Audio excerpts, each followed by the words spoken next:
Hello friends, welcome to विज्ञान तक। Friends, आज हम लोग ऑक्सीश्वसन के बारे में पढ़ेंगे, यानी जिसे हम लोग सांस लेना भी करते हैं, सिंपल सा जो सांस होता है। इससे पहले मैं आपको बता दूं, यह क्लास 11th के बायोलॉजी का चैप्टर नंबर 14 है। इससे पहले मैंने 11th का जो बायोलॉजी है उसका 13 चैप्टर तक का टोटल वीडियो बना दिया है। साथ ही जो लेसन 14 है इसका 3 वीडियो बना दिया है, और उस तीनों वीडियो का लिंक ऊपर यहाँ पे आई बटन पे आपको मिल जाएगा या फिर नीचे डिस्क्रिप्शन में मिल जाएगा। वहां से जाकर के आप उन सभी वीडियो को देख सकते हैं ताकि आपकी तैयारी बेहतर हो सके। चलिए अब शुरू करते हैं। ऑक्सीश्वसन। माइटोकॉन्ड्रिया में होने वाले ऑक्सीश्वसन के दौरान ग्लाइकोसिस का अंतिम उत्पाद पाइरुवेट कोशिका द्रव्य से माइटोकॉन्ड्रिया में परिवहन किया जाता है। ऑक्सीश्वसन की मुख्य घटनाएं निम्नलिखित हैं।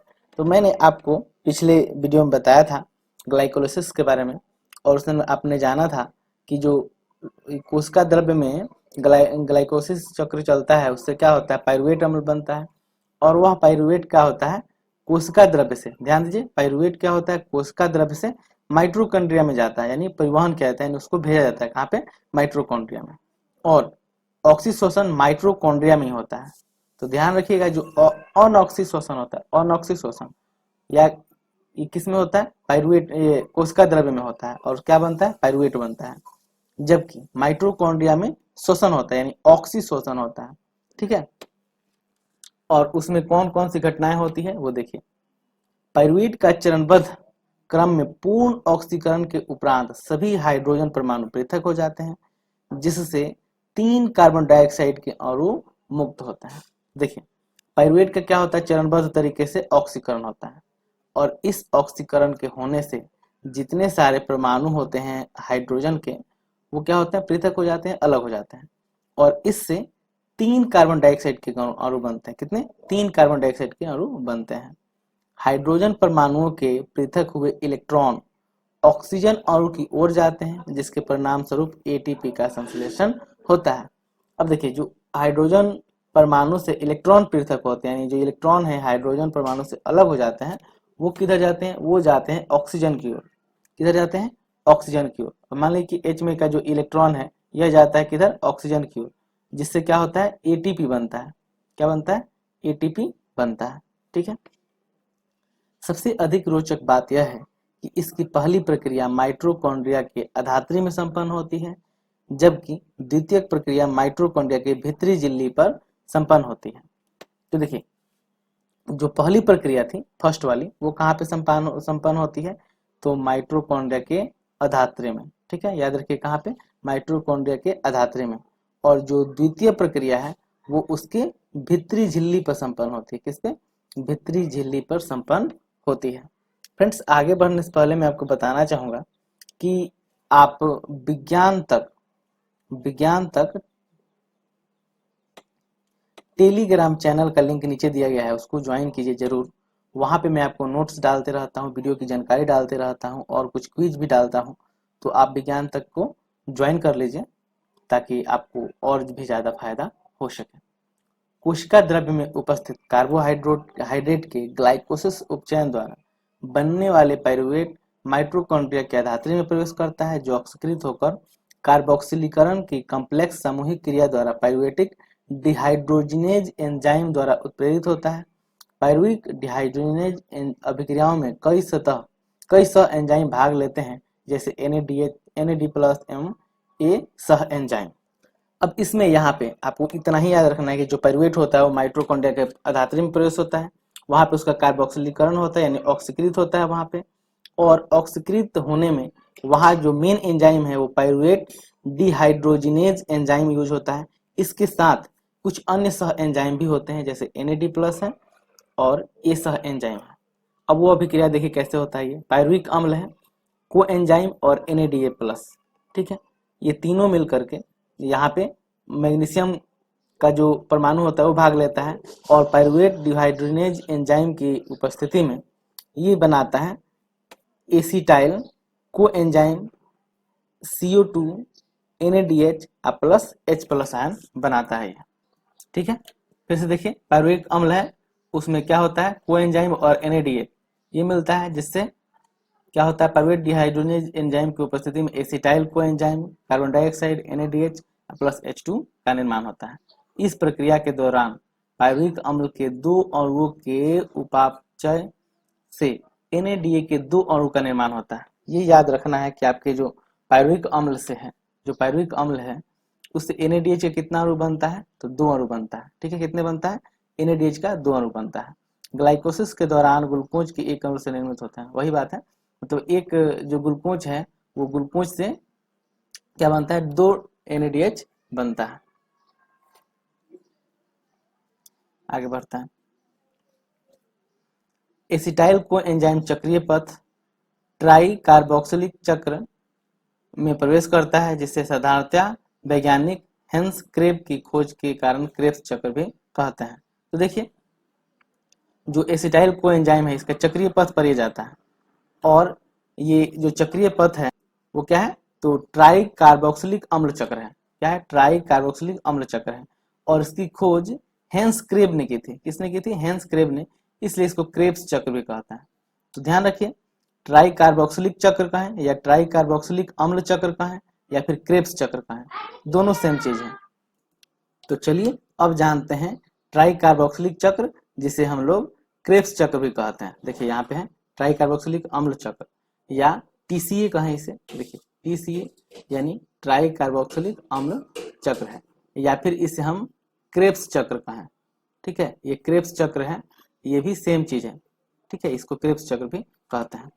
TCA चक्र का प्रारंभ एसिटाइल समूह के ऑक्सेलो एसिटिक अम्ल OAA तथा जल के साथ संघनन से होता है और सिट्रिक अम्ल का निर्माण होता है। चित्र 14.3। चलिए पहले मैं आपको चित्र ही समझा देता हूँ, हालांकि इसका मतलब आप जान लीजिए कि TCA चक्र का जो प्रारंभ होता है वो किससे होता है, तो एसिटाइल अम्ल के ऑक्सेलो एसिटिक अम्ल से शुरू होता है। ठीक है, उसके बाद जल के साथ इसका संघनन होता है और सिट्रिक अम्ल का निर्माण होता है। देखिए कैसे, यहाँ पे है पाइरुवेट। ठीक है, सबसे पहले पाइरुवेट था, ग्लूकोज से यहाँ पे क्या बना था, पाइरुवेट बना था। अब पाइरुवेट से क्या होता है, देखिए यहाँ पे को एंजाइम यूज होता है, इस पे को एंजाइम यूज होता है, साथ ही NAD प्लस यूज होता है, जिससे तो NAD से NADH प्लस यानी NADH2 बनता है, साथ ही एक यहाँ पे एक CO2 बनता है। यानी पाइरुवेट के लिए, पाइरुवेट में क्या यूज होता है, को enzyme plus NAD plus use होता है, जिससे हमें मिलता क्या है, NADH2 और को एंजाइम यानी इस कार्बन डाइऑक्साइड ये मिलता है। ठीक है, इसके बाद ये क्या बन जाता है, ये बन जाता है acetyl co enzyme A, acetyl co enzyme A बन जाता है। इसमें देखिए 3 कार्बन परमाणु थे, यहाँ से एक CO2 के साथ एक कार्बन परमाणु मिल गया, तो ये एसिटाइल को एंजाइम में 2 कार्बन परमाणु बनता है। अब इससे देखिए क्या बनता है, इससे बनता है सिट्रिक अम्ल। ठीक है, सिट्रिक अम्ल बनता है। सिट्रिक अम्ल कितने हैं, 6 कार्बन परमाणु वाला पदार्थ है। इसमें से CO2 निकल जाता है, CO2 निकल गया, और NAD एंजाइम यूज होता है, जिससे ये फिर बन के निकल जाता है NADH2। इसके बाद जो उत्पाद बनता है उसे हम लोग कहते हैं अल्फा किरोगुलेटिक अम्ल, अल्फा किरोगलुटेरिक अम्ल इसे कहते हैं। अब चूंकि यहाँ पे देखिए 6 कार्बन परमाणु वाले ये सिट्रिक अम्ल था, इसमें से क्या होता है, एक कार्बन डाइऑक्साइड यहाँ से निकल गया CO2, तो एक कार्बन निकल गया तब बच गया, ये 5 कार्बन परमाणु वाला है। फिर इसमें से एक CO2 निकल जाता है, और NAD एंजाइम यूज होता है, जिससे NADH2 फिर से बनकर निकल जाता है, और GDP से GTP बन जाता है। ठीक, यहाँ पे GDP का फुल फॉर्म क्या है, जैसे ATP का होता है, ATP सॉरी यहाँ पे लिखता हूं मैं, ATP होता है और ADP होता है। ATP का क्या है, एडिनो ट्राइफॉस्फेट, एडिनोसिन ट्राइफॉस्फेट, और यह है एडिनोसिन डाइफॉस्फेट। वैसे ही यहाँ पे GDP का फुल फॉर्म है ग्वानोसिन डाइफॉस्फेट, और GTP का मतलब है ग्वानोसिन ट्राइफॉस्फेट। तो यहाँ GDP से GTP बनता है। इसके बाद देखिए यहाँ पे जो 5 कार्बन परमाणु थे उसमें से एक CO2 निकल गया है, तब कितने बच गए, 4 कार्बन परमाणु, और उसको हम लोग क्या कहते हैं, उसको कहते हैं सक्सिनिक अम्ल। और सक्सिनिक अम्ल कितने कार्बन परमाणु वाला होता है, तो 4 कार्बन परमाणु वाला होता है। अब इसमें देखिए FAD यूज होता है एंजाइम, जिससे FADH2 बनता है, FAD प्लस यूज होता है और FADH2 बनता है। उसके बाद मौलिक अम्ल बनता है जो 4 कार्बन परमाणु वाला है, और इसके बाद फिर NAD यूज होता है, NADH बनता है, जिससे फिर हमें बन जाता है ऑक्सल एसिटिक अम्ल। ठीक है, और इसी तरह से यह पूरा चक्र चलते रहता है। तो ये क्रेब्स चक्र था। चलिए इधर पढ़ भी लेते हैं। यह अभिक्रिया सिंथेज सिट्रिक सिंथेज एंजाइम द्वारा होती है तथा को एंजाइम का एक अणु मुक्त होता है, तब सिट्रिक आइसोसेंट्रिक से समावित हो जाता है। यह डिकार्बोक्सिलेकरण के 2 लगातार चरणों के रूप में होता है। ठीक है, तो 2 चरण होता है। इसके उपरांत अल्फा कीटो ग्लूटेरिक अम्ल तत्पश्चात सक्सिनाइल को एंजाइम का निर्माण होता है। यही से चीज देख रहा है कि आपको यहाँ पे मिल गया जो अल्फा कीटोग्लूटेरिक अम्ल बन गया। इसके बाद यहाँ पे जो नीचे है यहाँ पे वो सक्सिनाइल कोएंजाइम का निर्माण हो जाता है। सिट्रिक अम्ल के बचे हुए चरणों में सक्सिनाइल कोएंजाइम या ऑक्सैलोएसिटिक अम्ल में ऑक्सीकृत होकर चक्र को आगे बढ़ाने में सहायता करता है। सक्सिनाइल कोएंजाइम के सक्सिनाइल अम्ल के रूपांतरण के दौरान जीटीपी के एक अणु का निर्माण होता है। जीटीपी यानी यही सेम चीज है, जीटीपी यानी गुआनोसिन डाइफॉस्फेट। इसे क्रियाधार स्तरीय फास्फोरीकरण कहते हैं। इन युग्मित अभिक्रियाओं में जीडीपी में रूपांतरित हो जाता है तथा एटीपी से एटीपी का निर्माण होता है। ठीक है, तो सेम वही चीज है जो मैंने आपको ऊपर बताया था। यहाँ पे आपको ये याद रखने वाला है, अभिक्रिया जो है ये पायरुविक अम्ल है।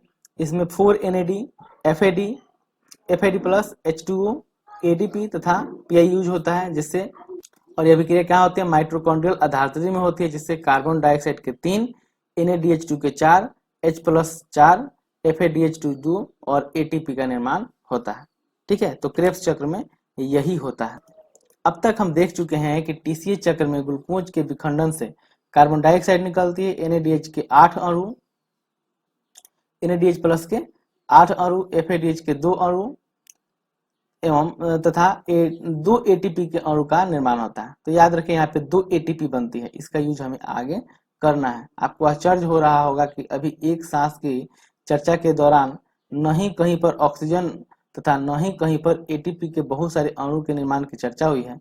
अब संश्लेषित NADH प्लस तथा FADH2 की क्या भूमिका होगी, हमें अब समझना होगा कि सांस में ऑक्सीजन की भूमिका तथा ATP का निर्माण कैसे होता है। तो देखिए यहाँ पे ऑक्सीशोषण का तो बात हो गया, लेकिन आपको पता है कि ऑक्सीशोषण में ATP बनता है। ठीक है, और कार्बन ये ऑक्सीजन का यूज होता है। ये क्या हो गया, ठीक है, ऑक्सीजन का यूज होता है और ATP बनता है। लेकिन अभी तक हम लोगों ने देखा कि इसमें ATP और ऑक्सीजन का तो चर्चा ही नहीं हुआ। तो उसको हम लोग जानेंगे आगे कि कैसे ऑक्सीजन बनता है, ऑक्सीजन का यूज कैसे होता है और ATP का निर्माण कैसे होता है, उसको पढ़ेंगे इलेक्ट्रॉन परिवहन तंत्र के अंतर्गत। ठीक है, ये यहाँ पे याद रखिएगा TCA चक्र में 2 ATP बन रहा था। ठीक है, और यहाँ पे जो FADH2 है और NADH है, इसका यूज कैसे होगा इसको आप लोग अगले टॉपिक में जानेंगे। ठीक है, यह वीडियो आपको कैसा लगा है कमेंट करके जरूर बताइएगा। अच्छा लगा है तो लाइक कीजिएगा, खराब लगा है तो डिसलाइक कीजिएगा। कोई शिकायत या सुझाव हो उसे भी कमेंट बॉक्स में जरूर लिखिएगा। यह वीडियो देखने के लिए आपका बहुत बहुत धन्यवाद। बाय।